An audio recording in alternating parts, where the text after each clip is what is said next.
it later.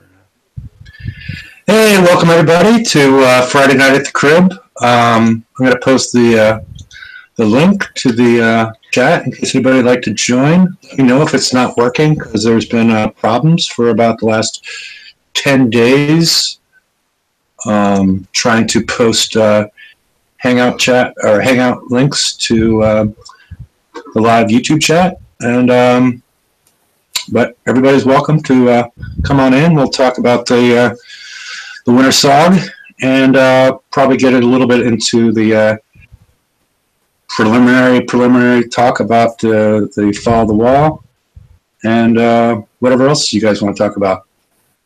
So and turn down your volume, I guess. Well, they said it was loud. I guess I'll go from left to right. The host. Howdy, everyone. Magic Mike. Hello. Father George. Evening, everybody. Senior Daniel. Hi, everyone. Two Doors. 1, 2, 3 garrison fleets. And this is Hefe. Not sure what that was about, but we'll go with it. All right. Self-explanatory. XYZ. Okay, well, maybe I'll... my mic sounds like it's in a can. Okay. I don't know. I guess I'll let you guys talk for a bit and see if I can make any sort of adjustments. So talk about whatever you want, and hopefully Earth will show up later with the Zapruder film involving George. Yeah, I'm waiting. I'm still waiting for the damn thing.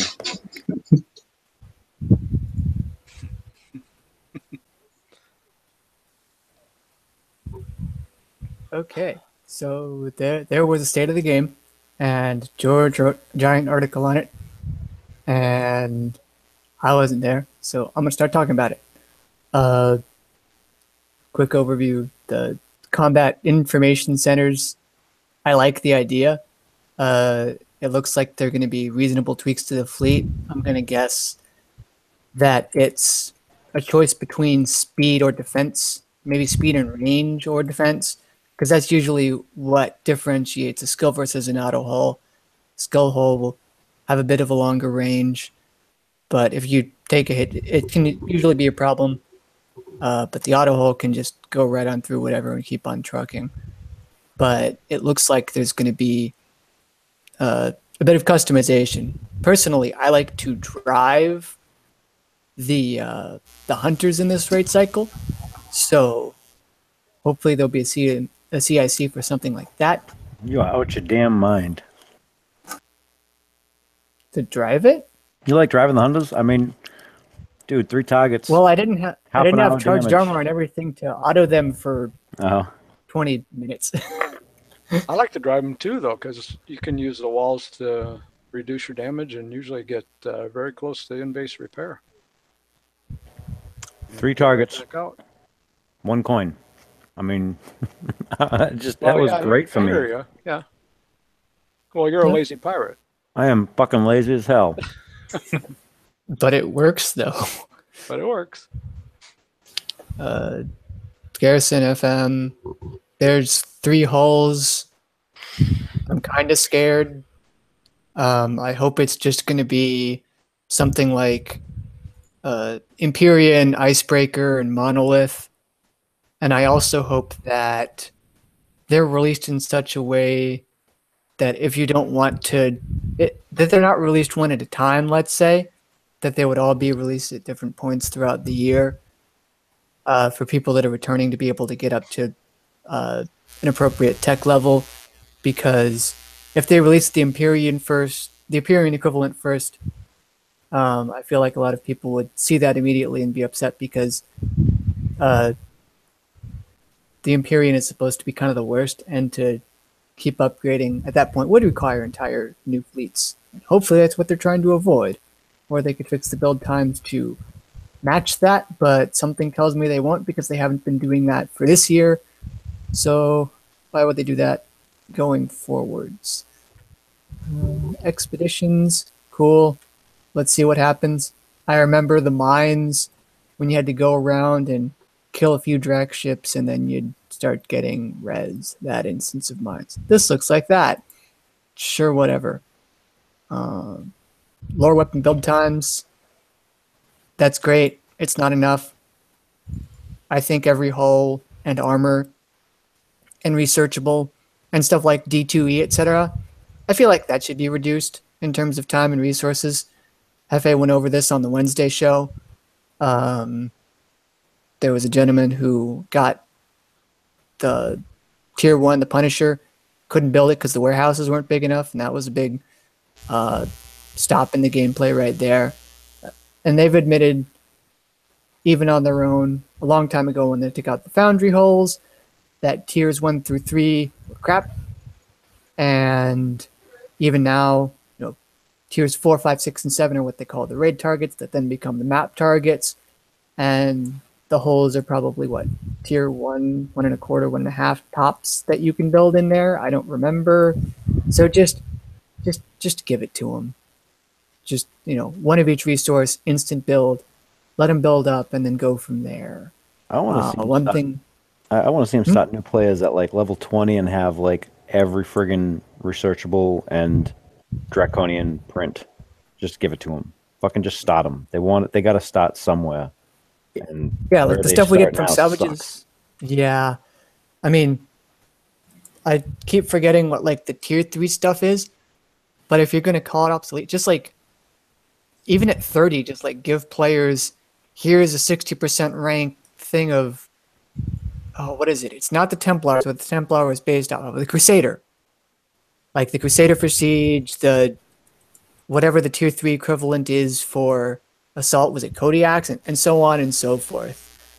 Because you again, they've already called it obsolete. It's much better than what the player would have at some point, and it gives them a starting point. And he's gone. Okay, let's see if the show keeps going once it gets back. One thing I didn't see, there is no mention of being able to build Conqueror VXP tokens without building the mega hull. And I was holding out. I was hoping. The hope is dead. I don't know why I hoped in the first place, but the hope is dead. So I guess I'll be building a meg hull coming soon, merely to have it burn and die and make me delicious Conqueror VXP tokens. If they're gonna throw out a they're gonna throw out a random trap in the advanced lab that they have no idea what it does and screw it up, twice already so far? What the actual description that's on the forums is still incorrect, and Templar's little image is correct. I have no idea why they don't fix it. I mean, people go to the forums for the information, and it's wrong. Well, they already fixed it. Is the fixed version correct? Because they edited Templar's picture once. No, Templar. Oh, did they? Yeah, let me go back and check. I know on the Wednesday show, we were talking about it, and I was basing everything on what the dev said, because he's the one that designed it. And no. You'd like to think that they Templar's thing was correct. That's an unfortunate. That's a sad day. But Winter's Turn. No. What I'm betting is that someone grabbed friggin' working notes and passed them over to Rampage. The problem that I have is that we figured out the fucking things are wrong. Take them down. Yeah, because the actual blueprint, if you look at it in the advanced lab, but if you look at it when you've either going to try to build it, or I can throw that back up. If you look at it that way, it makes sense. It's not as complicated as we were all trying to make it by the way we were looking at it in the advanced lab, trying to scroll through it and not seeing the whole thing at the same time. I will go ahead and screen share my understanding of it based on looking at that. The red box applies to everything, irregardless of what your faction is. The green box applies to everything but Scourge. and then so the red and the green would apply. The yellow box, yellow/orange box, applies if you're Scourge, or if you're Scourge, and then also the red would apply to it as well. So the way it's supposed to read is, it says favorite faction going on down should apply, and I guess that's the way I read it. So we have everybody is going to surface submarines within 100 range. If you're anybody but Scourge, you're going to do 5,000 corrosive damage per second. And then you're going to have these deflections down at the bottom applied to your portal itself. This is for everybody but Scourge. And then Scourge, you will get concussive deflection for the portal and anything within 70 range of the portal. Then you're going to get negative 75 combat speed, whatever, at a range of 100. And then again, you have a repeat, or not really a repeat, but it's similar to what was going on before, where you have these really high deflection numbers applying to your portal itself. So it makes sense to me when it's laid out this way.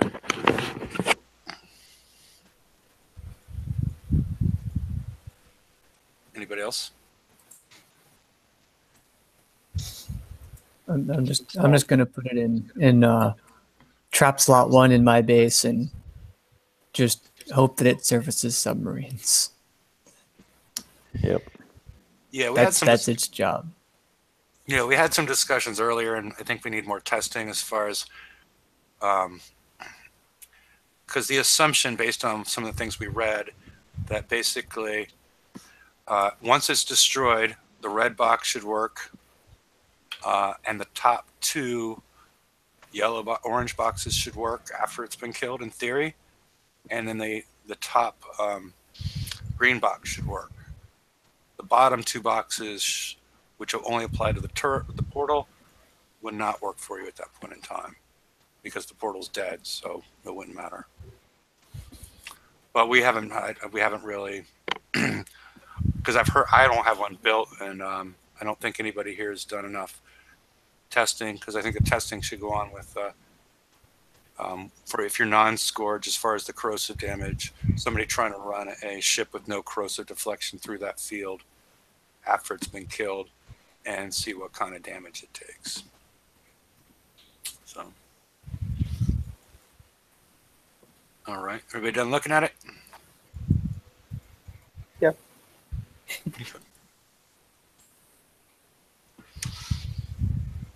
All right, back to your regularly scheduled program.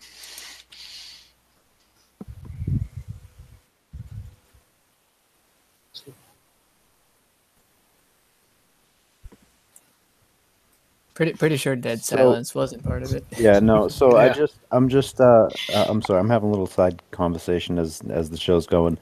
So apparently in in the FM, the way that it was intended with the chest is that you can only be maxed out at 1 chest. Apparently, over the last couple of weeks, you've been able to hold more than 1. This is going to be corrected. Yeah. Hoard at your More own than one of a risk. No, but more than one of a particular type. Mm-hmm. No, yeah, no. My understanding is you will not be able to earn new ones if you have more than 1. Wait. Not that you're Correct. going to lose them if you already own them. So basically, Well, if you're I don't know what the fix is going to be. That's the problem. Like, I do not trust how the fix is going to get rolled out. So, I'm just saying, hoard at your own risk. Or take That's screenshots of- interesting because, well, that too. So, what I had heard, what they'd said from the start was you can only have up to one of each type. You can't have more than 1. But what I sort of asked in the middle there was, it was like 1 of each type.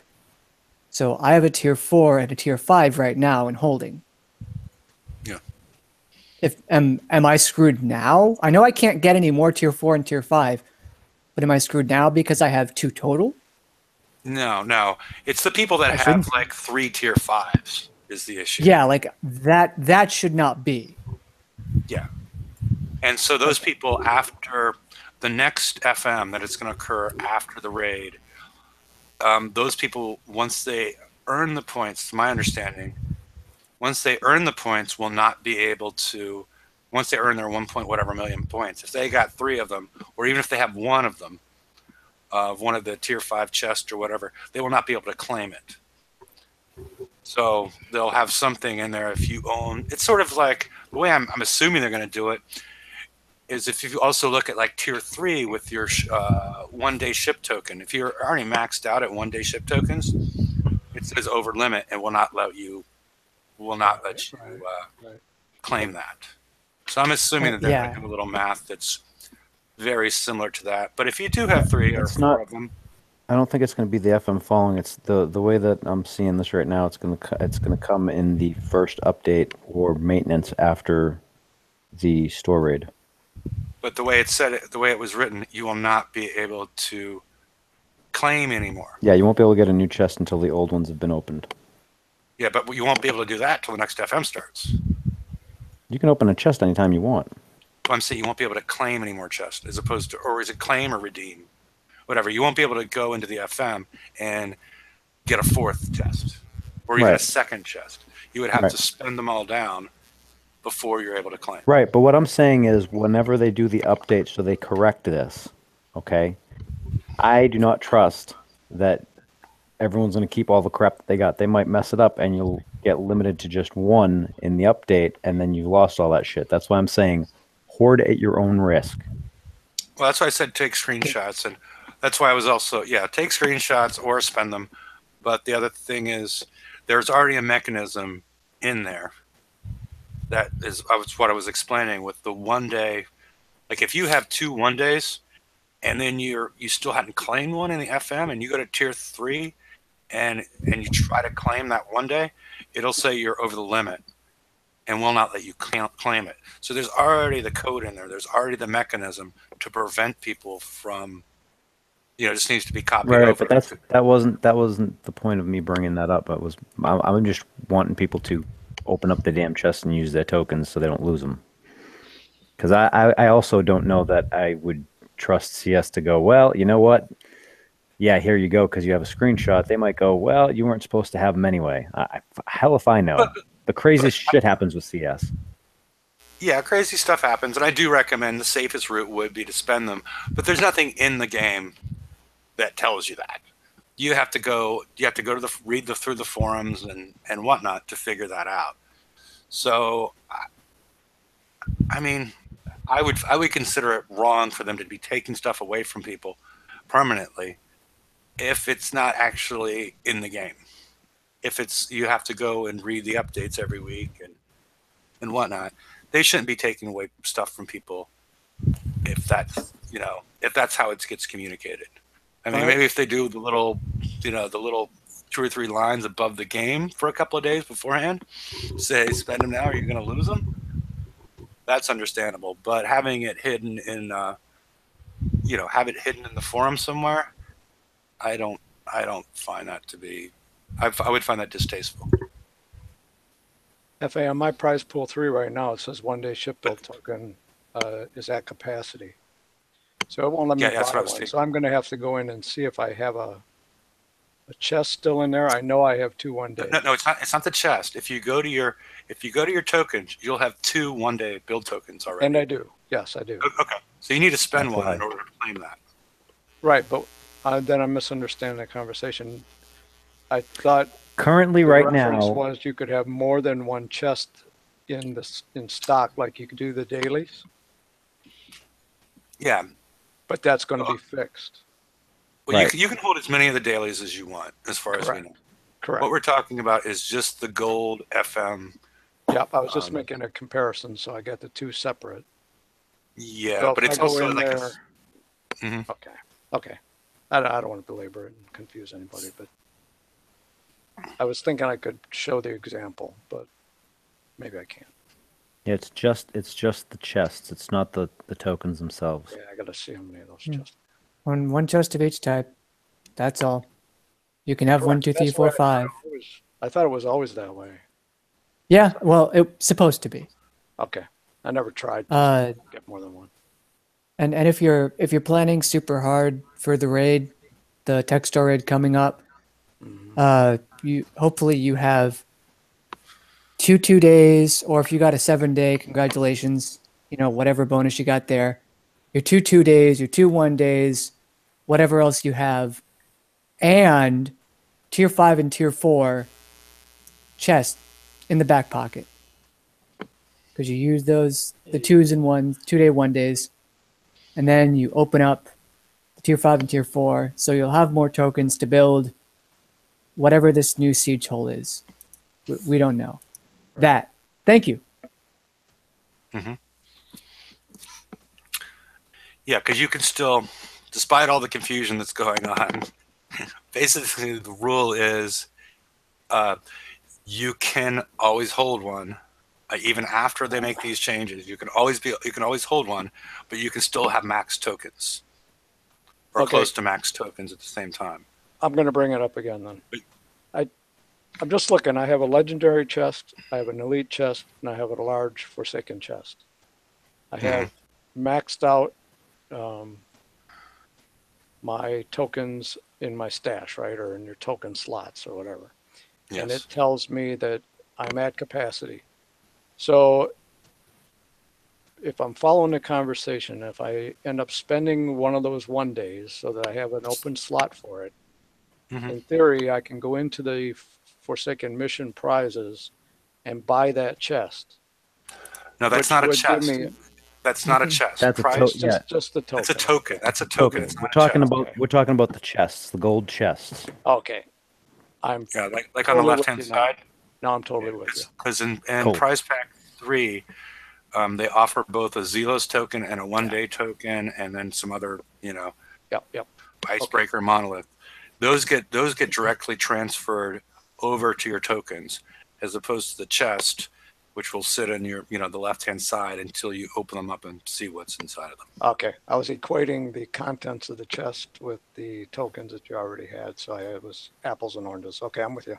Yeah, because they can be held separately for a period of time. Yep. And so that's what we're trying to show on the slide, is that you can hold these separately until the point in time that you need them, or the next FM where you won't be able to exceed a limit of 1. Yep. Okay. Okay. Yep, I'm with you now. Alrighty. Which, given what we have in the raid, if you get the new siege hull, you're not going to want to have them in your inventory anyway. You're going to want to blow them so you can get your hull out. Correct. Yeah, and especially with the siege ones, don't build damage on them. Just put a Thud 1 on them, because these targets for VXP weekend are most likely siege, which means the only way to get damage from VXP is to suicide. Just to die. It sucks. Is that what they do in the first one? Or I can't recall. Or do they start introducing the next cycle at that point? They start introducing the next cycle at that point. That's what they did in this cycle anyway, yeah. That's what they've been doing so far this year. So actually, because as I recall, that wasn't the best. You were better off being able to do some damage as opposed to just suiciding them. Well, that's because if they could learn how to math, learn how to math properly, then it would be better for you to suicide. But they can't do that. The thing is in the ones that we have currently, there's ships that we can damage. In siege targets, there are no ships. That's right. They need to put a whole bunch of torp towers. Yeah, that would be nice. Or well, hopefully but probably or they could increase the bonus multiplier payout, whatever, so that instead of getting, say, 6,000 per fleet when you fully die, you get like 30,000 per fleet when you fully die. Double it or more, because that's the only way you can do it. Yeah. Well, I mean, it would have to be more than double, because shrewd good players would just go and run around and shoot things. Actually, you know what? No, this was a long time ago. What The about thing is, defenders? they got it to work. They got it to work once. Because there were torp towers? I don't know. No, it wasn't the torp towers. I'm trying to remember because it was something that they added on for a day or some crap, and it had worked, and then it didn't work. Like halfway through the event or something, it stopped working on just the buildings. I don't know what the hell happened. Was this like testing the Punisher on FM targets or whatever? No, I don't remember, man. It was a long time ago. Okay. And I what can about barely remember last week. the fender holes? I mean, they're gonna just sit there and Earths. they can't get close. Well, Earths. Yeah, Earths might be the Earths, strat. the secondary target, maybe. I mean, who knows? Maybe they'll keep both of them out on the map this time. Or maybe they could give us VXP tokens for completion, like they did before. I know I have 60,000 VXP saved up. For Defender? Yeah. Wow. One day I'll get a hope, and that hope will be Scold for free. If No, 60,000 will do it, I think it will. I got the Hope coming out in 4 days, and I only have 40,000 Defender tokens, which sucks. Fun picture I see in a side chat. I see a limited time offer of an outfitted Gutspill Skyfire carrier and a Skyfire carrier ×4. So carrier fleet for $100. This picture doesn't show what's on it. Seriously, for $100? Oh no! It is a $441 value, good sir. For $100. Dude, whoever comes up with those prices, I mean, I'm sorry. Take offense and not. You got to get your head out of your fucking ass. Well, consider that each one of those builds is probably $50 and up, and you're getting a whole entire fleet for $100. I think it's about right. Its life expectancy is half done. That too.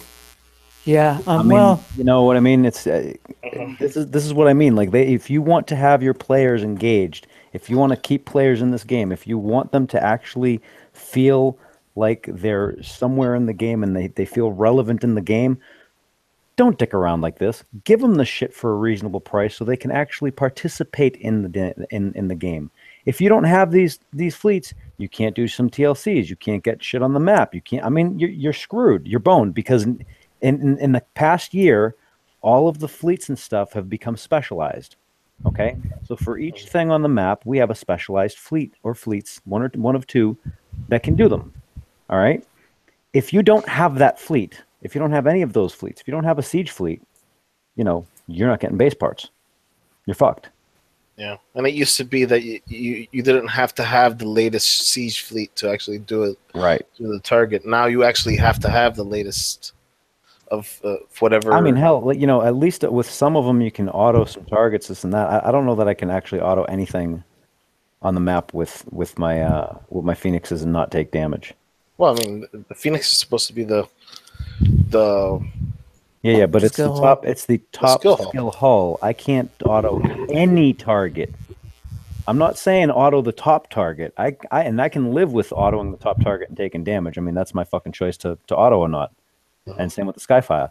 But if I want to auto the itty bitty tiny ass target because I need some res, and I can't even do that, that's fucking bullshit. Mm-hmm.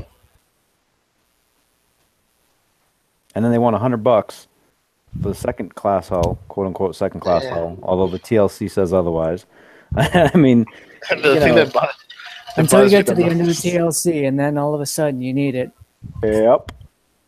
Otherwise, I think, like if I didn't have the Skyfires, the mastery run of Hunter Games Mockingjay Part 4, I would time out, or my fleet would be dead multiple times over because I'd go ham on the drones. But you time out. You can't get the 8 or 9 targets done in an hour. I mean, yeah, especially with the the Bullseye Brigade being 72 coins each, because that was that's how I tried to fix some of those ones when because I only have a functional Phoenix fleet. I don't have a functional Skyfire fleet, and my solution was to use the Bullseye Brigade and overcome all the evade and did a pretty good job on the drones because I wasn't missing them. What if the Skyfires are such a necessity and they're the auto hull? Why aren't they giving out Skyfire tokens anymore? Why didn't we have that was what we brought up on the Wednesday show. Why aren't they having Cannoneer, Ironclad, Skyfire, Phoenix, TLCs this week, or one of them, or on these off weeks for players that, Urf was on the Wednesday show. He's been playing a long time, but left and came back, and he's willing to spend on fleets, but he's stuck using Apollos on all this stuff. And there's no point. And, you could spend all the money in the world and you're not going to make it through level 9 of tech up with Apollos. And there's no way for him to access that technology to do it. And there's no, and then the people that miss, they don't have the old siege hulls. I mean, you're not going to, you can get the Centurion through the Foundry, but that's not going to get you anywhere. Yeah, the Cannoneer should have been in the Foundry, like late April, early May. The raid cycle's done, and it's necessary. It was necessary at that point probably to get things for the Phoenix and Skyfire. Like they keep perpetuating the need for them, but they don't give players the ability to access them. So yeah, and that's why I roll back to the whole, why in the world is that $100? I mean, seriously, because one, the build I can almost guarantee is not a final build. Like, you're gonna have to refit it anyway, right? You want to get these people, like, I don't know, $100 just seems insane to me. I was seeing some icebreaker offers where they posted the build.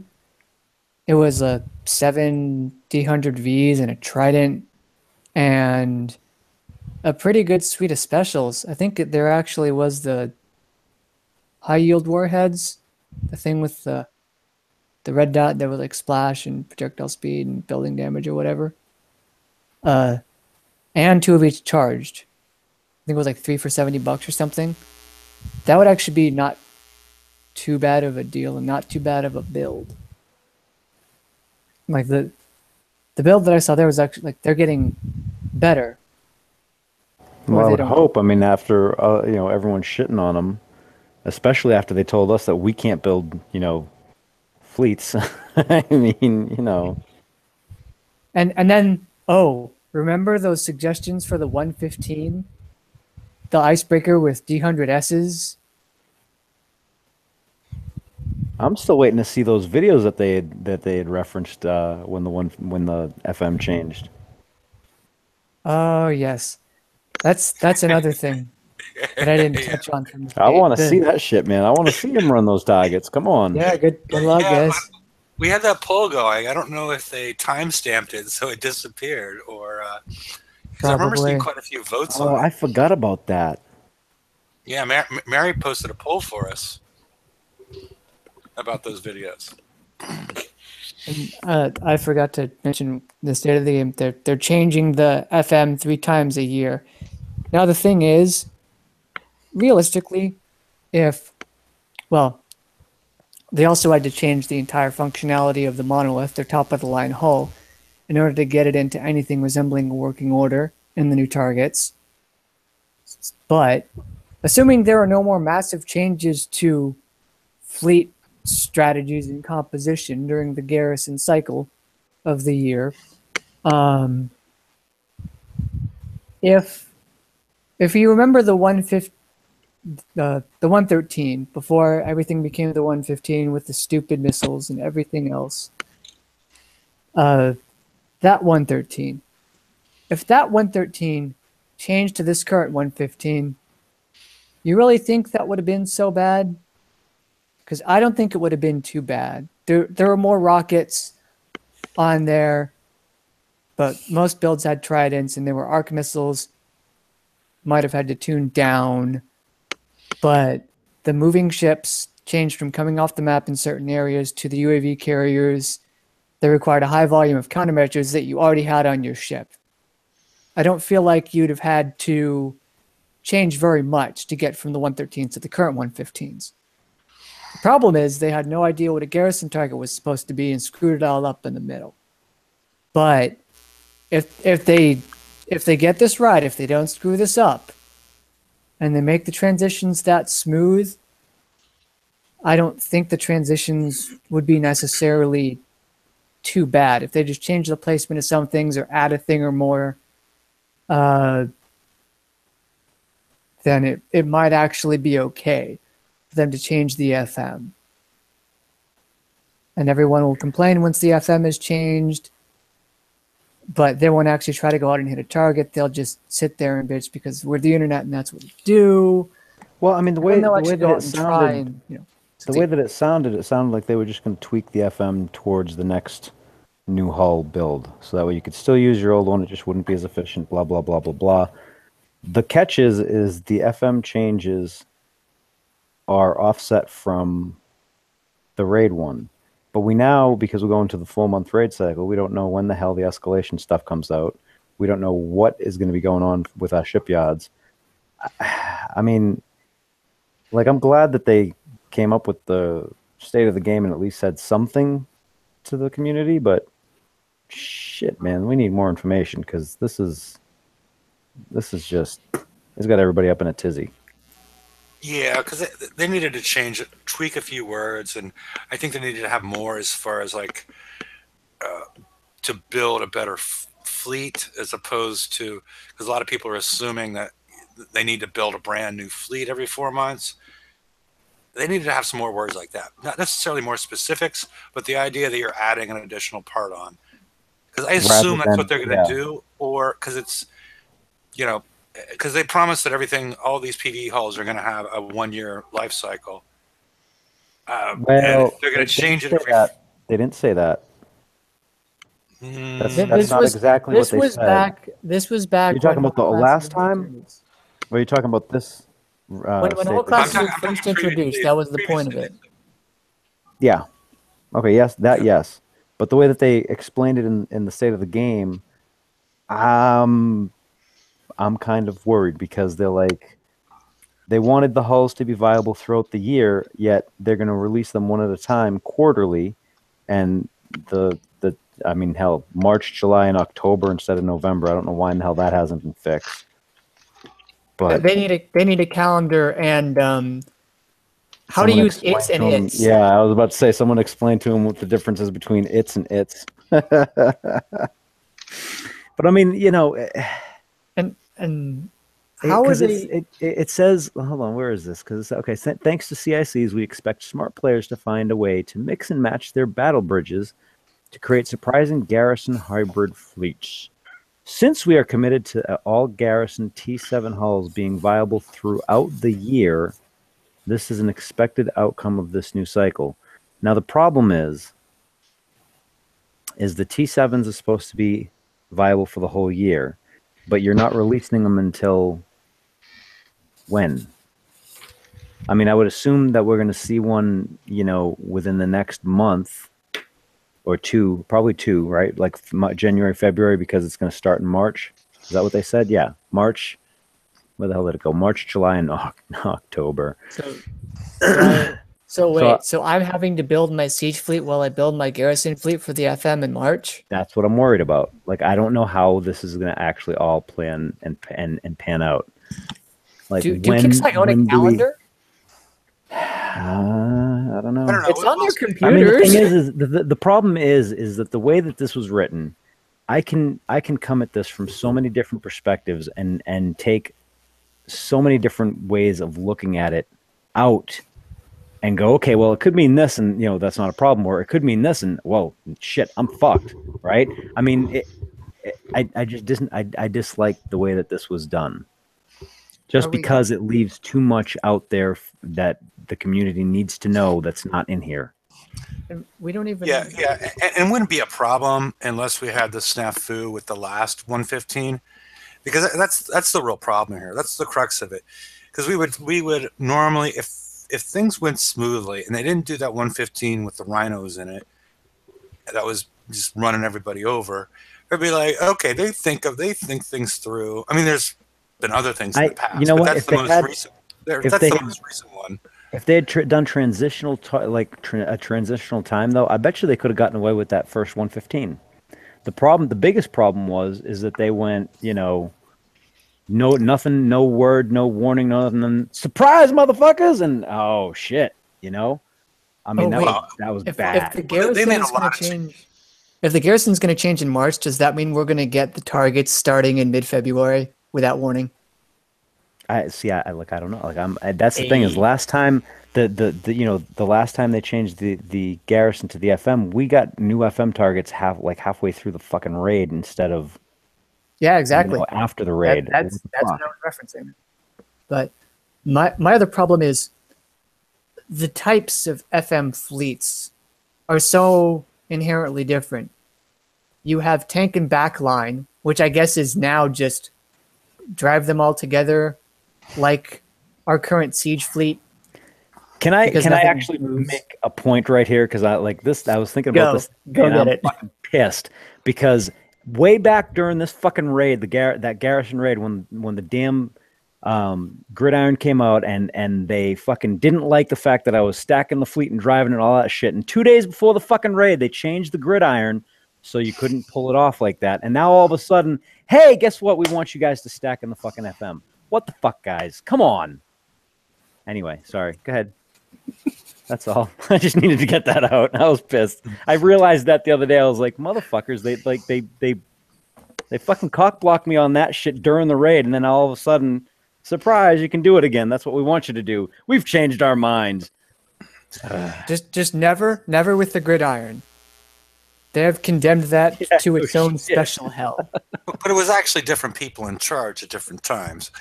And that's sort of the problem where you see discontinuities in the game, where different people are in, because I still have a question out is like, that shit was earlier this year. It's the same fucking people. Even still, they could have, communication and design best practices that they tell their new hires, but they don't. They have shit internal control because we're going to blame it on Duke, right? As was speculated earlier, they might have handed off working notes to some guy who then threw up the Scourge undersea web that nobody understood, not even GDA when he posted about it, I suppose. So yeah, that's a big problem. And also, there's the fact that these changes to fleets require weeks, if not months, and we can't react in any manner that is time appropriate, given what they expect from us and their timeline for these changes, which is often a couple of weeks, if not surprise, motherfucker. So we can't possibly react in the time that they're doing, not necessarily because it's supposed to be a strategic decision, but because they just suck and are incompetent. Like, no one was ready for the first 115. And it would take a lot of time and the new weapon in Tier 5 to be ready for that. And then you'd have to refit it on.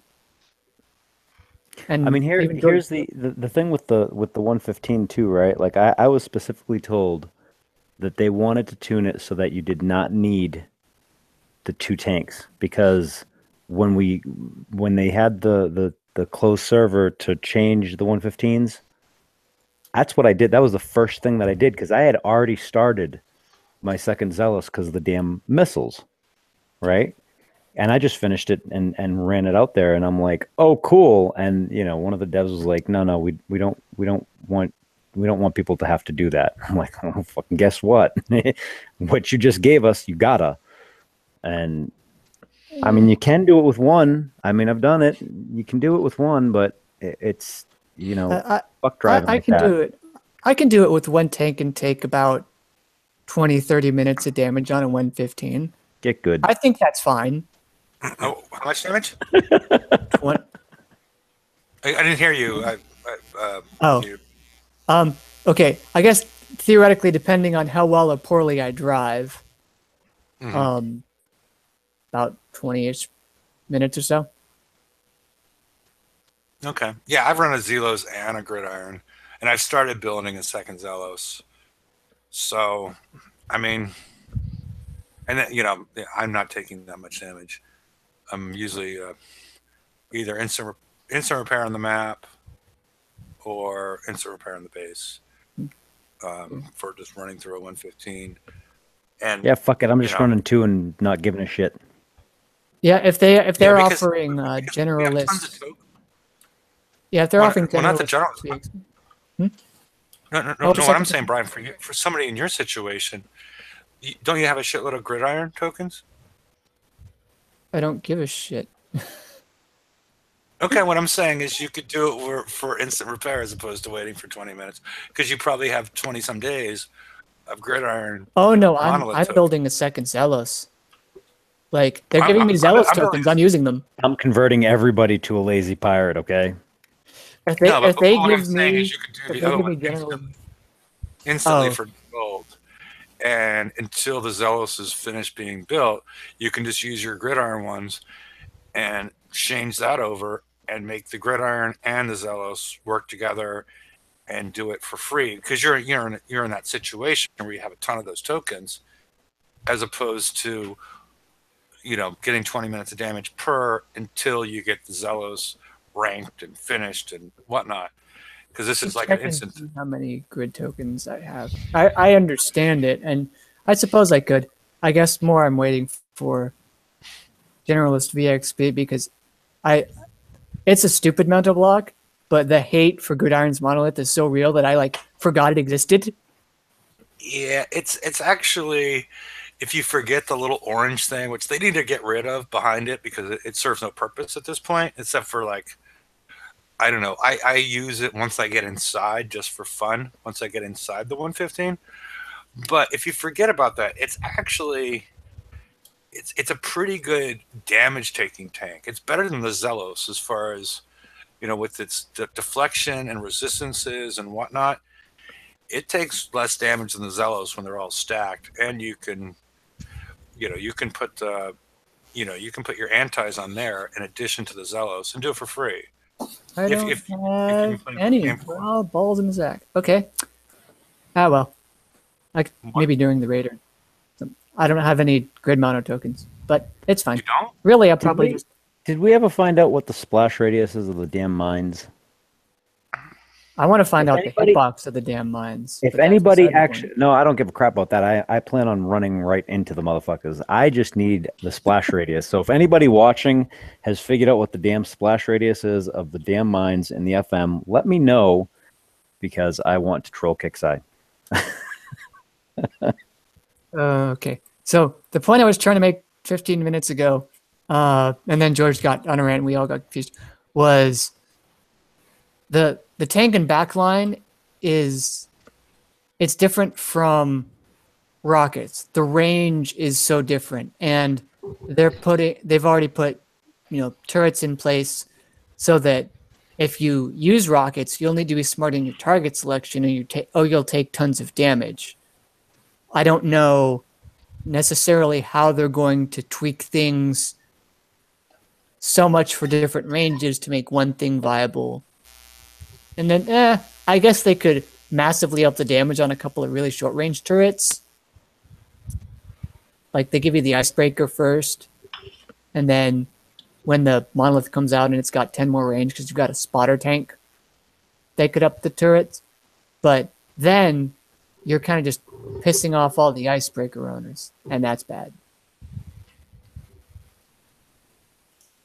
So they need to be really careful. Unless it's all going to be of tank backline type, then it's a little better. Well, I think they said in the state of the game, the Forsaken was going to be the skill, and then the Drac was going to be the auto.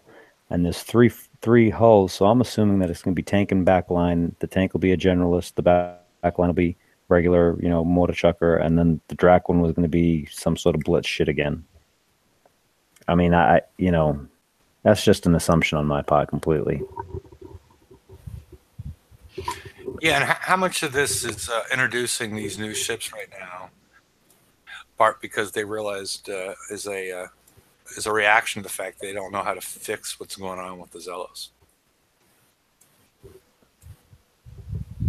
I mean, here's the thing: is that I don't know that they don't know how to fix the Zealous. I think they have tweaked the Zealous when it goes into the 115, because in testing the Zealous and other targets, it does not behave the same way. The mechanics are not the same.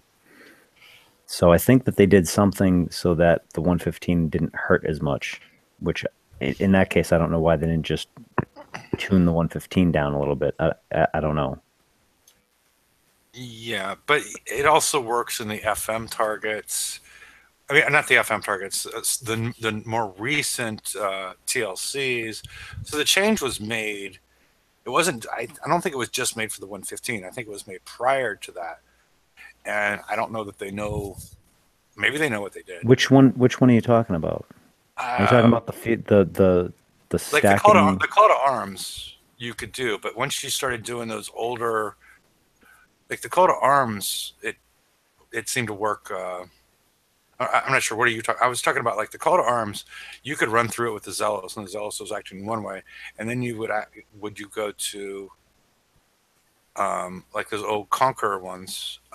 It seemed to be acting a different way, but because there's also the issue with how the cold snaps were acting in those. Yeah, I'm not talking about the cold snaps at all. I'm talking about whether or not the duality fires on certain things.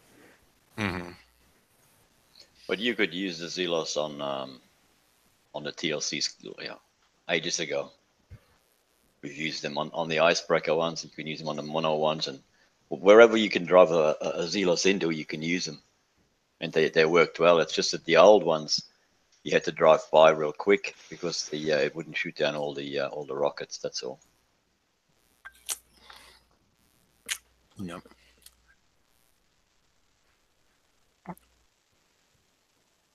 So how are you doing, Toxic? And Rum? We both doing well, thank you. Okay. Yeah, what are you up to? I'm just doing my FM. That's all I do. 115. Okay. All right. Everybody doing their FMs. I did mine pretty quick. Oh, mine's basically done. I'm just cleaning up. Yeah. Because we're not going to have a bad FM until after the raid. Wonder if he can still use the Zealous in those. Oh no! No, they're going to put a generous dampening building in the FM. No. Uh-oh. Oh no. Well, first reporting it. We have to run tape at this point. Once it happens, and once it happens, you can all blame me, and I won't care what you think. Oh no, that's their plan. They're playing the super long game with the grid mono. Once you're Zealous, it's useless. Yeah. And I still don't understand how you don't have any grid iron monolith tokens. So I thought it was basically useless, and I never did that run. Yeah. Okay. The last run through of the mastery, I just did not care. I mean, mine's basically built. I just need to change a weapon or two, but I did not even care to do that. Okay. That's what I was going to guess. Was the last time that it came out, he probably was like, "This thing's a piece of shit. I ain't spending any time on it." Except for I ran through that whole campaign in like minutes with my gridiron and one Zealous, and I set up that for the FM, and I ran through all the levels of that campaign. Didn't have to repair, and just took me minimal time. I think I was talking to you about that, Brian, because I wanted you to watch how crazy it was, and you thought I was using icebreakers. I think I had a long day that day, and I just legit could not read at that point in time. Yeah. So I just went to bed. But no, I did not even care to spend those minutes. That's how little I cared about the prizes.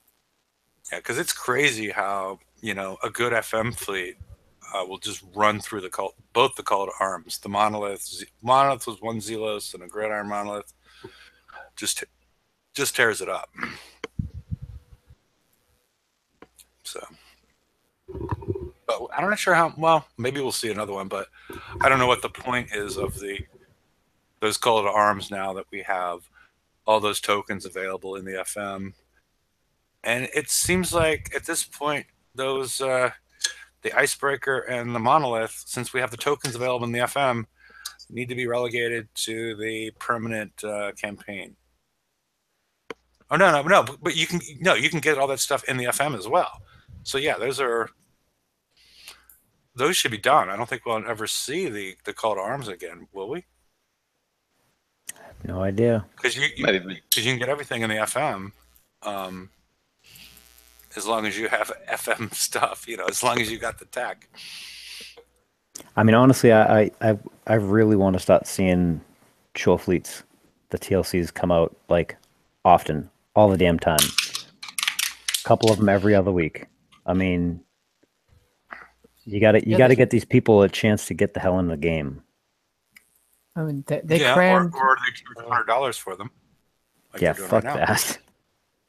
They crammed the Tech Up TLC next to Hunter Games for no actual reason, and also massively screwed up the RNG multiple times, because the first time it didn't work, and the second time a lot of people were reporting going 0-6, which 1.19%.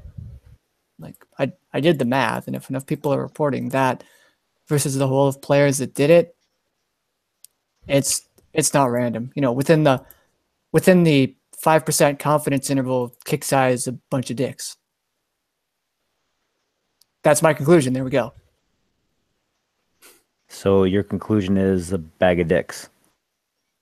No, KIXEYE is a bag of dicks. They massively tweaked the probability. That's the actual conclusion. Okay.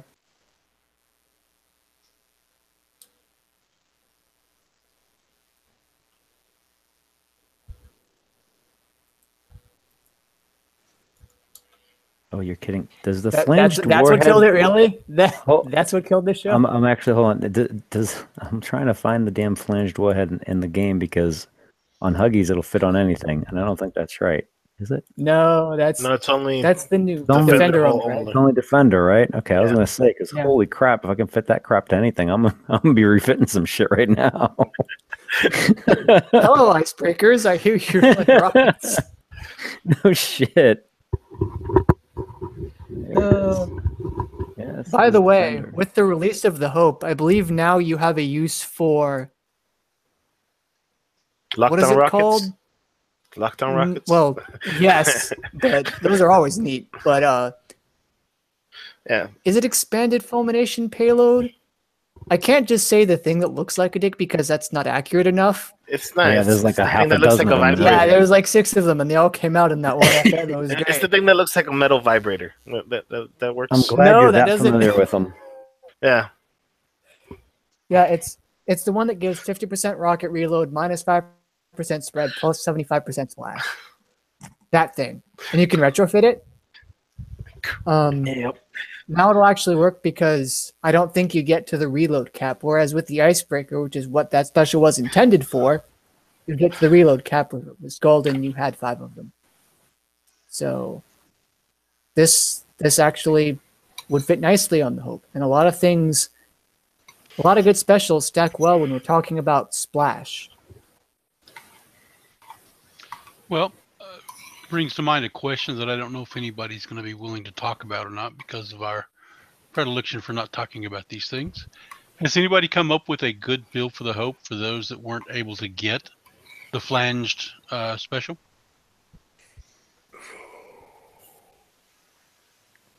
With rockets or with? I mean, that's kind of an open-ended. I know we've got the new weapon. Anything is going to be kind of effective. I've got the new weapon. I did not get the flanged special. Can you put Delta V mortar focus on it? Yeah. If it's not already on there, because it probably should already be on there. I think it should be. I think it does stack with the flange. I'm not quite sure. Well, I mean, instead of, I think you can put both on there. I think I just messed around with bells, and I figured out that you could do it, and that sounds like fun, because it slows down your mortar reload and the rocket, so that doesn't matter. But put that on if it's not. If it is, wow, I guess put another splash special on there, or maybe the special I was just talking about, or just leave it open so when you finally get it, the special. Yeah, how long does that be? Next bounty. It's a month, going to be a month and a half. Yeah, a month or a month. Next bounty. Well, I mean, now that we have the coin quest yard, we can refit that thing off and on, and in the background. Mhm. But yeah, there's a lot of good specials, and if all else fails, you can just put one of the 11 billion splash specials they will allow to stack on. It's not the best, but it'll do. And Holsch is I'm cooking not sure something what with a he's eating. fork. Yeah, I'm not sure what he's eating. He's running towards the end of it, though. What was it? He's No, trying no. to scrape off the very last bit. No, there's still a lot left. You're just a Spaghetti? slob, is what you're saying? No, it's oatmeal. No, well, cream of wheat. Cream of wheat at night? Okay. Nothing College wrong with students. that. It's a college meal. Okay. I would have gone with ramen, but that's just me. I mean, ramen is the typical college. That is true. Yeah. Cream Okay. of I've wheat, I've a yet little to have bit ramen of at college. sugar on top of it. Friggin' Tony's 99-cent pizzas. Oh, yeah. Tony's or Tino, or was it Tino's? There's a couple of them party pizzas. College cuisine. I would not We serve that to actually guests take- at a party. I know, but they're called party pizzas. But I always like to make two of them and then put the one on top of the other and then slice them into, a double pizza. Because they don't really count as a whole pizza in my mind. Man, the motherfuckers in chat are starting to depress the shit out of me. They're talking about how many points a day for each freaking raid thing. Cuddle's like 100 million a day, 20 S targets a day. I want to just... Stop depressing me, you bastards. Wait a second. We have the raid points already. We have the raid price. No, we don't. No, they're chatting. They're chatting in chat about what they're gonna try and get and all that. And I'm just They're like, trying to outdo me at my job, which is to depress people. With I know. I don't even some want to think figures. about that's my just job. I mean, we're gonna have so to many get two. points. We're gonna have 10 of each charged armor, ballistic and radioactive. So right there, If we there's get probably 'em- like yeah, if they 200. both come out, yes. Or they might have one come out and then the next one will be in the TLC for the auto hull, which of course you don't need both hulls, right? And then The charged let's see, armors we are have- luxury items. We have the siege hull. We have didn't they say they were coming out with the defender this month? Right? That was Yeah. the whole. We did the poll. So there's a defender hull coming out. There's a siege hull coming out. There's a weapon. There's a special. There's charged armor. I mean, what the fuck, man? You guys see? This is what I blame Cuttlefish. This was all on Cuttlefish. I blame him completely. And then Ford too, you little fucker. No, wait. And we have to have the Wait general before list, the raid. the new general list, which is the Zelos 2 as well. Zealous And, harder. I don't know. the that Zelos that's- harder. I don't know if that's coming out. It might come out. I mean, it's been a year since the last come Zelos. But They I'm gotta- more thinking something like the bus is going to come back out, or the King's bus, definitely, I think, and then the King's Rip maybe coming out for people that didn't get them in Bounty. But Can we get that awesome skin? The of- King's Writ flagship, the Harlock King's Writ. Yes, the flagship. Can we call it the? Can we call it the Swags Writ? You can call it the retro writ. Mm, It'll be obsolete by the time it comes out. Yeah, Fair that's how we enough. build it. Yeah. when they give us the new Omega weapon to put on top of our base, that'll be. Oh God, no! It would just have to be like a better Omega gun because that's what the King's Writ is theoretically weakest to. All right, I Saint, hold on a second. Saint Cunty McFuckoff. It's not that I don't want to say your name. I didn't see you say anything about the fucking raid. I Sorry. want them so when you relocate your base, that the base doesn't just snap to the new spot, that it drives there, and with a big Omega gun on the top of your base, kills all the other bases you drive by. That's what I want them to do. And on the side of your base, you can have like decals, and if you pay 50 coin, you can have like a flame effect coming out of your base as it drives toward the thing. You know? Exhaust flames, yeah, that's it. Yeah. See, I would use coins on that if I could have that on my ships on the world map. See No, flames. when you overload, you have just the flames coming out of the thing. Mhm. That oh.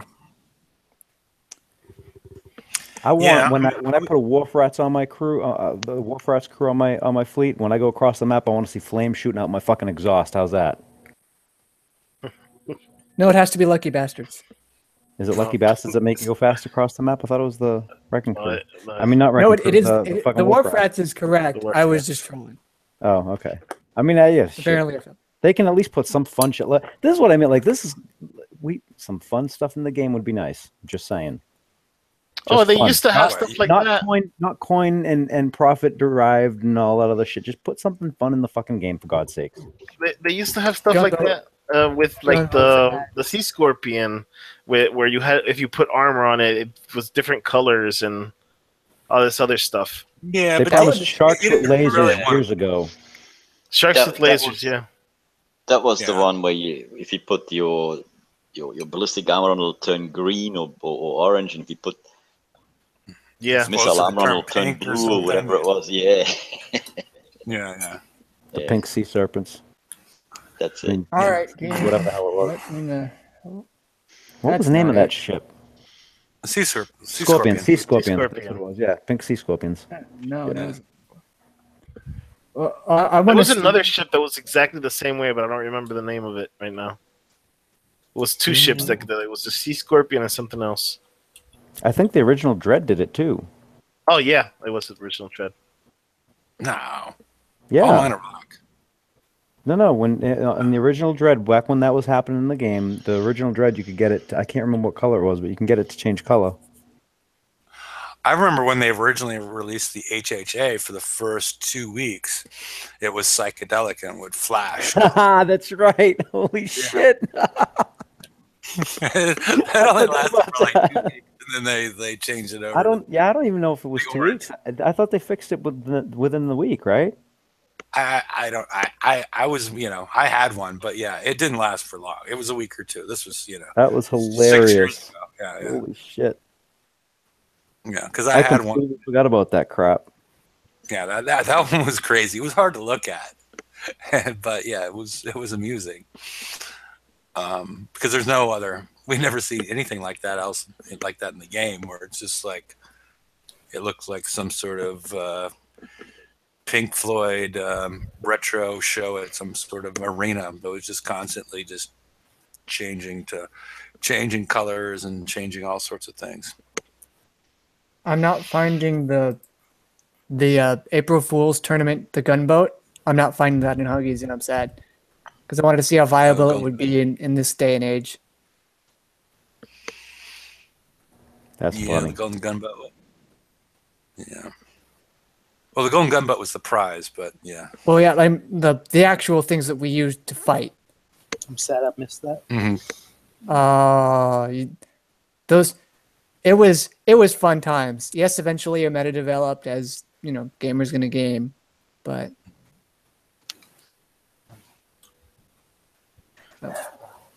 Sad day. Yeah, that was fun. Well, or they could be, I don't know that I would mind if they changed over the, with the siege target coming up. We could get our new Omega's going to be the later, which is present in all of your current targets, and that would be, they're bringing out ships that are, basically immune to radioactive damage, but it would be, because that one was, I'm not sure how many people play Backyard Monsters, but that was pretty much the same graphic from something that they had there that was shooting that way. I mean, maybe if it shot missiles or something that didn't do splash. Actually, no, wait. It doesn't count as a turret. It shouldn't count as a turret. Never mind.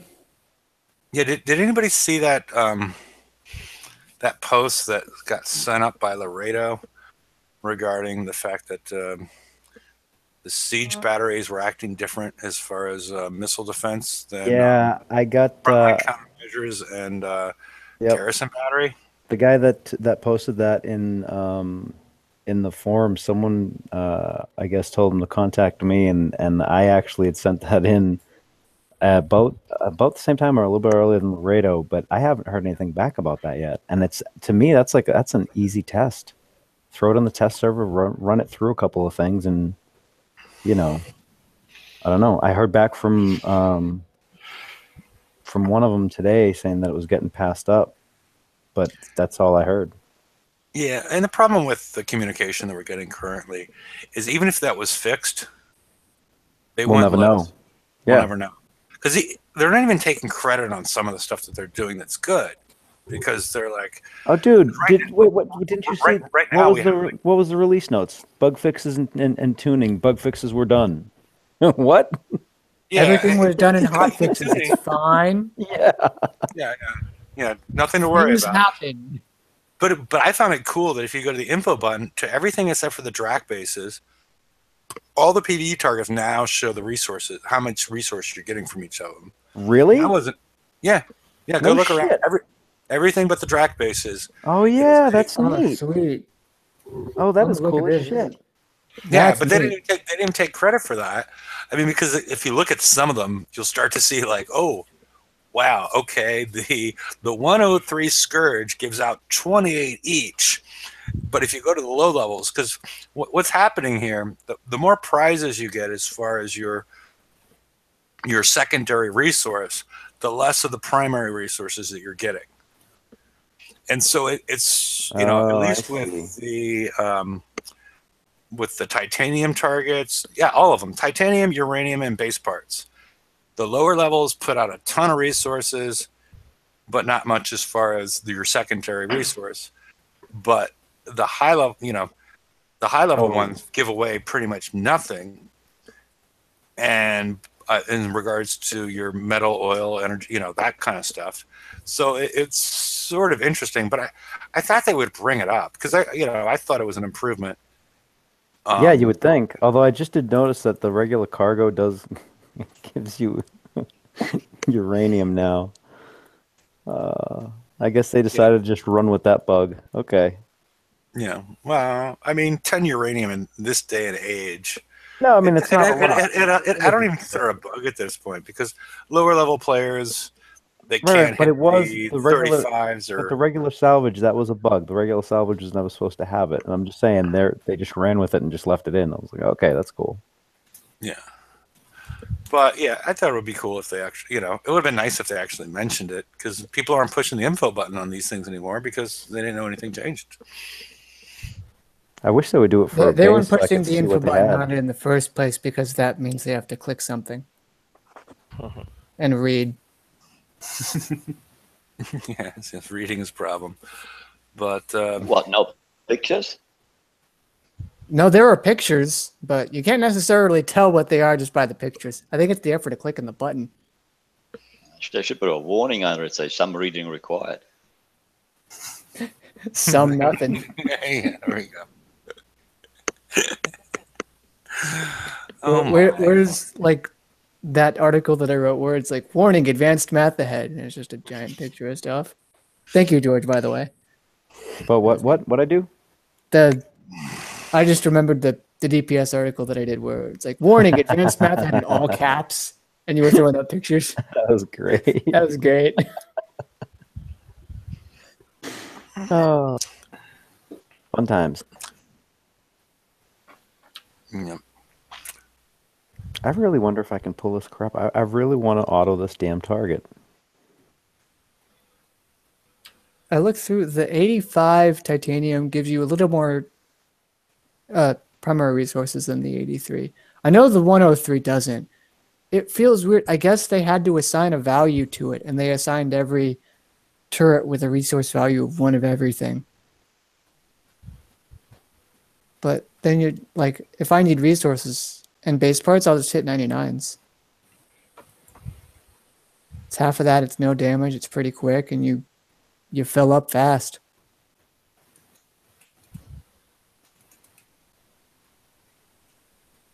Oh, this is gonna annoy the shit out of me now.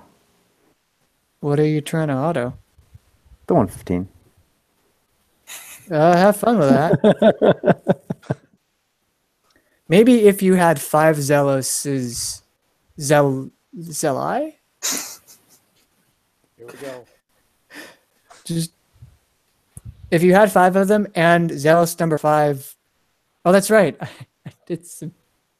I looked into 102, and the 5th Hunter is still going kind of off to the side, but at least it's going towards something. So it's not too bad. What if you throw some couple of icebreakers in there to get the mines out of the way, and have the Zelos in the back? But the autoing though? Yeah, well, the range would be greater because of the weapon that you got, so it would stop earlier, and well, that's what I'm thinking anyway, and the icebreakers would just go closer and kill the mines. Would I don't know if it actually work or not. I think question 1 is, can we kill those mines? Because I don't think we can. Okay. Question 2 is auto behavior. What? You kill them by running them over. So you get something to run out in front of your Zeloses and take all that damage. Maybe. Yeah, because my missiles had retargeting, and I had thermal. Like, it's not like these were the old mines that were underwater. I don't think you can kill these ones. In the 115, they do pop when you run over them. They do pop. Yeah, but that's the only. I don't think you can like shoot them down ahead of time. Oh no! But if you got something like an icebreaker that's not as it's not as delicate. What am I say?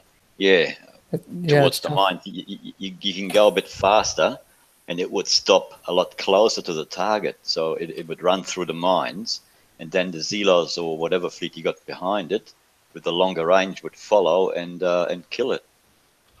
Kill the target you're actually going for, or help killing it. Oh, that's really interesting, because you need the icebreakers to be faster so they're ahead of the Zealous so they hit the mines, but you then also need to not have the Zealous get splashed by the mines, but you need the Zealous in close enough that their enhanced countermeasures will fire at things coming toward the icebreakers, and the mines slow. So you need to account for that so that the Zealous catch up but don't pass them. But they'll go into the ice field anyway. Wow, that's weird. Yeah, I don't know how to solve that. I don't want to try. Yeah, it's a bit of yeah. It's not a bit of math. It's a significant amount of testing where every attempt is several hours worth of real-time repairing. I theoretically have time for that, but I don't care. Or a bit of coinage.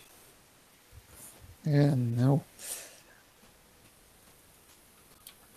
I'm just sitting here and upgrading my assault fleet, my Skyfires.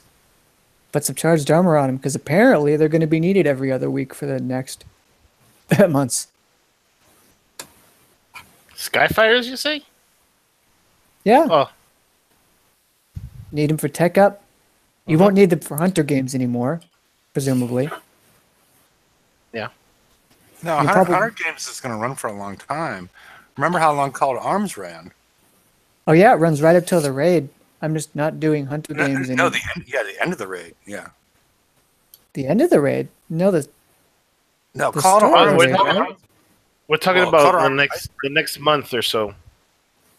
Well, Call to Arms Icebreaker ran up until last month, right?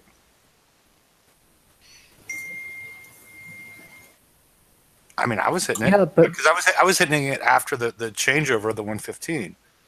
The Call to Arms Icebreaker and Call to Arms Monolith.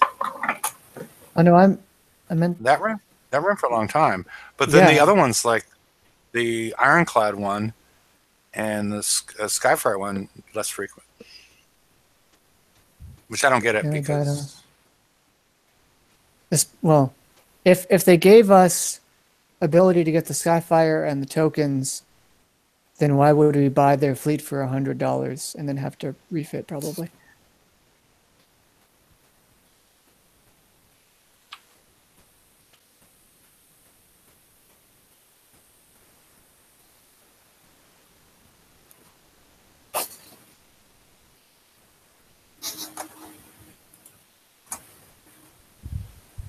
Yeah, I don't know. we'll probably need our skirmish fleets to get the ironclad equivalent for next month's raid. Which we couldn't get the hunter unless we had the. Probably gonna need both fleets again. The sky. Yeah, we couldn't get the hunter unless we had the Skyfire. To get the hull itself, we could probably get away with it with So you guys think there's gonna be another 2 fleet ride? Oh, probably more. Yeah. I very much think that. Both this coming raid, the tech store raid, and going forward as a model. They pretty much proved that, didn't they? No, that's Well, what I meant. The new, it wasn't- right? The new format they start next year. I was thinking, well, I was hoping with a 3 ride cycle a year, that would go, maybe just for the one. It's not the raid cycle that's the problem. We didn't have a problem with the 3-month raid cycle. The problem was that they said. Yes, we did. No. They said to us that they were going to reduce the build times of these conquerors. I mean these PvE. PvE hulls, right? And we saw a slight reduction on the first one, on the first part of the year, and then from then on, it was like nothing ever happened. It was the same build time as all the other times, except for now we had 3 months. So and in August, was it August or September that it would have been September? The 106 basically required the use of Skyfires or skill with Phoenixes to the point where if I'm expected to be more skillful as a player than certain designers are at designing, I begin to have problems. Like, they don't make the game well enough to be able to handle these sorts of things. When too many particle effects lag the screen, that's particle effects lagging the screen is constant. Like that's just a problem. That's not necessarily anything against battle pirates in this game, but when what you have on the screen and what you've planned for breaks that, that's something you really should have known. And when there's so much lag being caused by the walls coming up, admittedly wasn't assault, and when there's massive memory leakage in the game as a whole, and that causes massive lag if you want us to play for more than 15 minutes at a time, which they expect us to because these 8 target things have an hour. It's really difficult to be able to do things well when we're given such difficult constraints. And when we're expected to be able to do things so well, but the game itself is designed so poorly, it feels wrong on many levels. And not necessarily, I'm not necessarily talking about they didn't do this whole decision that I agree with. This is more I can't drive this target in this siege target anymore because I can't, there's too much lag in it. Yeah. Okay. I was thinking we might want to talk a little bit about we're less than a week away from the raid, and what last minute tweaking and tuning that people might be doing to their hunters or their fangs or whatever they're going to be using. I noticed, George, you updated an article about a week ago with your current build with the hunters. And the only question that I had when I looked at that, I wasn't sure if it's because you couldn't rewrite a whole article. You didn't want to rewrite a whole article because they keep on changing shit on you. But you went with the research armor special as opposed to the alloy. Was that because of some information, some testing or information, or the fact that you didn't update it? George eating? More cream of wheat? No, all I did was change to nightmares and change to wolf's tooths. That's it. I thought there was going to be more tech coming later on, but apparently not. Well, there was the armor special. Mm-hmm. The armor special is the one I was more asking about, because the Fang's Tooth versus the Wolf's Tooth, I thought that was pretty obvious once you started looking at cumulative damage over a period of 5 to 10 seconds. It was a huge difference in damage. More my thought dealt with the armor special that was, as opposed to going with all explosive, doing explosive and concussive as far as the armor special. I mean, that's the way I went personally. But I know that I've got 3 concussive and 1 explosive, and I used the alloy CTX, and I have enough spare tokens in the hunter and skirmish setup so that if I need to, I can change out the X for a CO. I know everyone is going for CO, and that's the best, and I'm not sure how well that's going to hold up with time. And I don't want to commit too hard to it just in case. You mean the CT, not the CO, right? Yeah, sorry. Yeah. If they make more damage X, then my 1X will work. They might try to metagame against the players a little. Also, the players that don't have their Fang Tooth or their hunters done. I mean, there's always going to be tokens in the raid. Yeah, but if you need, usually people are going to be wanting those more for the siege hull. And also, a lot of times there's hull specific ones. There's hull specific. Yeah, there's going to be hull specific tokens just for those two, like they did before. I mean, they had 10 Phoenix and 10 Skyfire tokens the last whole raid. So I'm guessing they would do the same thing now. Yeah, as long as they keep it, down in price, I guess. As long as, I don't know. I just don't want to have to, I want to try to trim my prize list as much as possible when going into a tech store raid.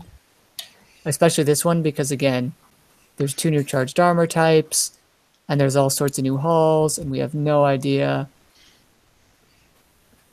I don't like it.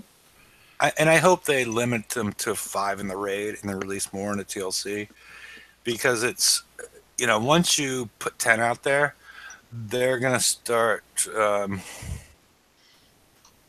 building the targets based around the fact that people would have 10 of each as opposed to 5 of each. And so I really hope, just as far as the overload of points and the grinding and whatnot that we're going to encounter, that they only offer 5 of each and then offer 5 more in some sort of TLC, because that's sort of what they've done with some of the charged armors recently. So that's my hope, because it's like, once you get to 20 charged armors at whatever price, even if they're going to be only 7 million or 5, it's still, or even if they're just 5 million, you're talking about an extra 100 million points just for the armor if you go that way. And I just hope that they make it a smaller number, not because everybody knows that they game the targets based on what they think everybody could possibly have and have built. So, 10 isn't, getting 10 of each isn't better for you, in my mind, than having 5 of each. If you understand what I'm saying, Brian. Yeah. But, I mean, well, they tune to what they think people have. The problem is that tuning is typically far too high. It's not really what the average player has. It's what the top-end player has. And that's what I'm saying. That's exactly what I'm saying. You're agreeing with me, because the top-end player would have 10 of each. If you lower that number down to 5 of each, then it's more likely that a lower, it's a lower investment in order to get 5 of each as opposed to getting 10 of each. You're spending, I don't know what the point value is, but I mean, the other problem too is probably potentially it's 100,000 versus 200,000 raid points. And the other problem is that we got to build those armors too. It's no good just buying them, and they're a day and a half a piece. So 5 features, 10 of each is 15 days, which is half the time between raids. Yeah, and that's exactly why I said I hope that they keep it to 5. And don't forget that you have to build the new hull, which is going to be a tier 7, isn't it? Is it? Am I right in that assumption? It's gonna be a tier 6, I think. Or was the Cannoneer?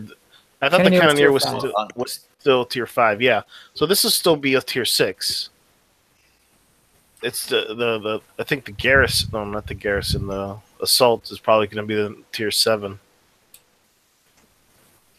Garrison will be the first tier 7 PvE. Okay, Garrison. Out in March. Okay. That makes sense. Yeah, because you're just making the assumption they're not going to make 2 jumps, which makes sense to me. Well, I mean, if you're Apple, you can just skip numbers in your naming convention, and no one will care, and people will buy a phone for $1,000. Mm-hmm. Where the battery, where you can't change the battery on, right?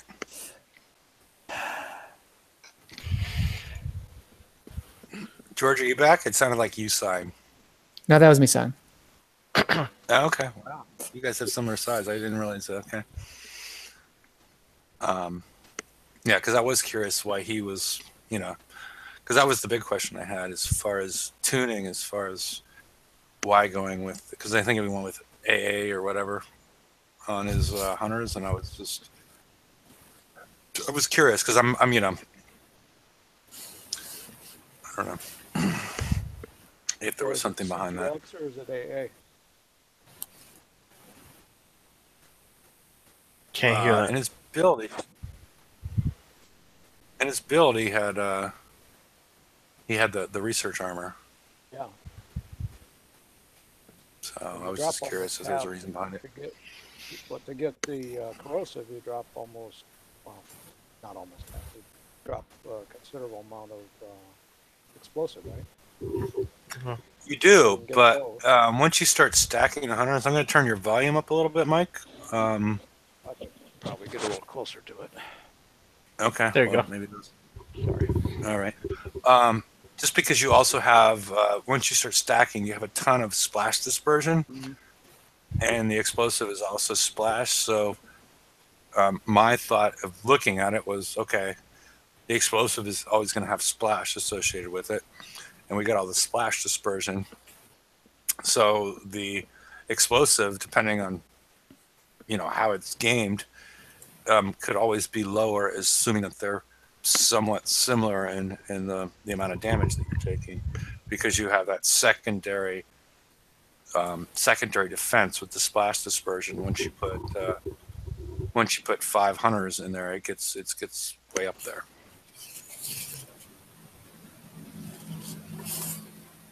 So I skipped on making that change, let's say on the Fangtooth for sure. I was still going with the research. Yeah, I did that as well. Okay. Because a friend of mine had, he got a little late into the game as far as this raid, and he started with the research, and then he went over to the alloys, and his alloys were taking way more damage on the fangs, but the fangs also don't have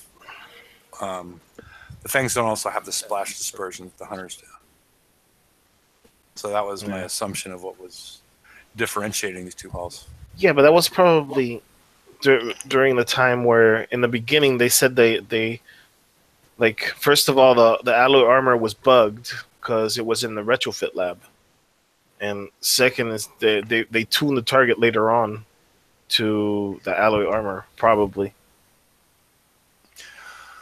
Well, it was only a 10% difference, but yeah, he was taking significant on his Fangtooth. I'm not talking about the hunters. His Fangtooth, he had them running both together, and this was last raid, and he was taking a lot more damage on the ones that had the alloy. So You're talking CTX3, yeah? yeah, I think so. CTX3 versus The explosive concussive. Yeah. Yeah. Because I chose not to make the change, and there's no tokens for Fangtooth, and if it needs to go the other way, I gotta start now. There's gonna be tokens. There's gonna be tokens for Fangtooth later on. I mean, Just gotta wait. I don't have any tokens myself right now to do Fangtooth. The raid cycle's over. Yeah, correct. Well, we're gonna get it in the raid, of course. CTX3, I need to start making those changes now because they're about 12 hours each. Yeah, I mean, great work, you know. But it's still a little weird to get raid tokens in the last raid of the cycle. But, yeah, that's true. Well, I mean, it does make sense. I mean, it does sound weird to claim them and try to tune your ships at that point in time. But also, it's going to be your uranium fleet. So, you know, you're going to have to use them for the next year. So there is some reason, you know, I could see some, especially if they're cheaper, I could see some reason to claim those and fine tune your ships. Especially depends on what, you know, what condition they're in at that point. Well, they had the points to claim them anyway, right? I did just mention You wouldn't throw the points in the ocean. You'd claim something. Yeah, but you're not in the same situation as everybody else. Yeah. I mean, No, I'm saying if you had spares. Yeah. yeah, that I would feel really bad for the people that would need to, like the people that don't have their fleets done.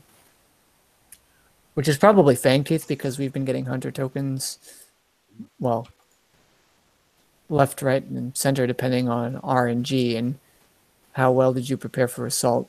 Problem is if you don't have both assault fleets, probably not. Talking about the hunter TLC, you said you get skirmish tokens in that TLC, but you don't. You get only hunter.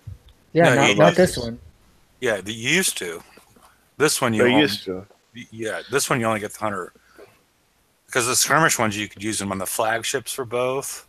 You could use them on the Apex and the the Phantom Fangtooth and the Fangtooth, but now you can just use them on the on just the regular on the regular hunter. You can make Wolf's Tooth Tideseekers though. You don't need anything else. No. I think the skirmish tokens were only in that one that gave you shards for the Phantom Fangtooth that was like 2 weeks after the Textor raid. I think that was the only time you could get them. They're neat though. I wish they'd do more of that. General class specific build tokens. Because then who's going to keep their Tideseekers after this? Well, nobody, but if you could, like, let's say you didn't have, let's say you couldn't get the hunter or whatever. Like, the Tideseeker's all you've got. If you're able to win the hunter in the December raid somehow, or maybe in a future TLC, you can put it towards that. But if you don't want to focus on that, but you need a bit more time to upgrade a Tideseeker or to speed up your Harlock's Tide, you can do that. It helps, it inadvertently helps the people that don't have high-end tech. Maybe inadvertently helps them, but it's nice to have. Okay.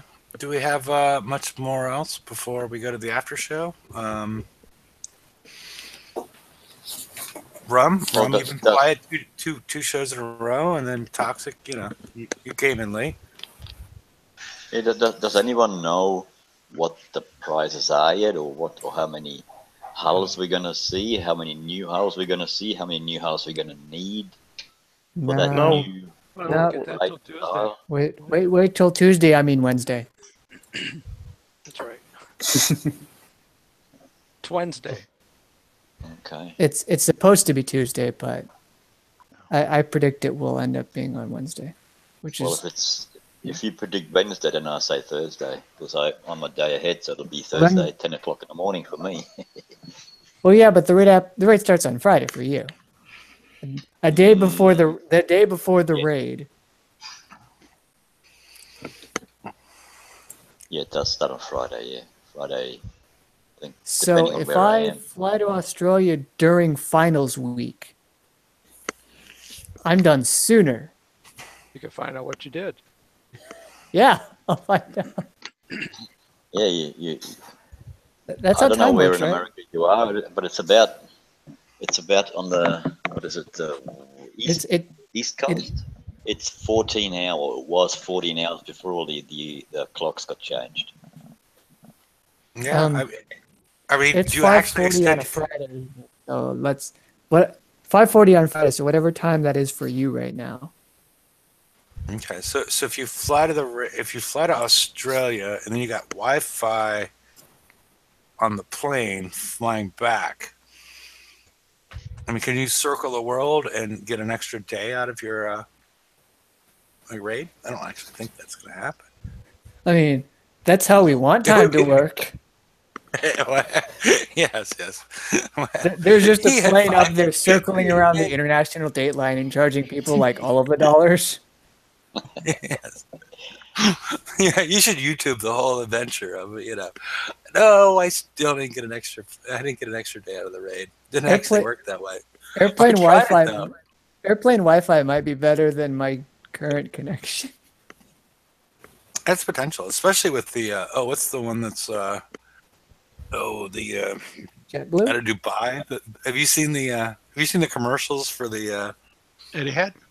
the first class out of Oh yeah, the one you sit in the cabin with the big where you got your TV and everything. own room, and then, there is a shared shower. Isn't that but Etihad? Etihad? Etihad, ETIHAD? I can't remember the name of the airline. The one that the guy from Top Gear. what? Top Jeremy, Gear, yeah, Jeremy, the guy from yeah. Top Gear is advertising. Because I looked that up. That was pretty crazy, especially if you look at the menu, and then like the bar selection. It was all pretty crazy.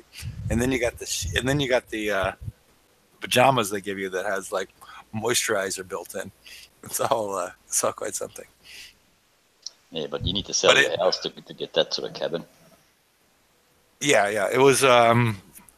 I looked at one ticket. I think it was Fort Lauderdale to Dubai. I think it was like, even though it was a couple, several days ahead, it was 16,000 or 18,000 US for that ticket one way. But you do get a chauffeur within like 60 or 70 miles of your location for free. So there you go. That's the way we roll in the crib. Yeah. Just think how far we come in the early, or even the normal planes these days. Still, they can't fly unless your seat is upright and your table is it's securely fastened to the front chair. And now they can have Wi-Fi on it, eh? I would say. You can have Wi-Fi on it. You have your own TV. You got your own little room. It was quite something. So yeah, I don't know. Maybe we'll do in the next. Maybe I'll do a simulcast of the next show from, my first class cabin there. Yeah, from the cabin. Hefe's cabin. Yeah, there you go. All right. Well, if nobody As long else as he's not talking about Hefe's junk again, we're okay. Whatever, Well, I forget what we came up with something last night or Wednesday night that was. Oh no! It was the gerbil thing. Never Harlex gerbil. But even with all this junk, he's sitting on an anti-grav, or what is it? Or is it zero grav chair? Yeah. Yeah, it's a zero gravity chair, so the junk, one hang will just float. Mm-hmm. Yeah, we're all set there. So, all right. I'm gonna post the link unless anybody has any parting words. We can proceed to the after show. and I'm hoping this link. Yeah, it worked for Rum, and it worked for Toxic, because we've been having problems with the link, the Hangout to YouTube link. So I used the first one that you posted.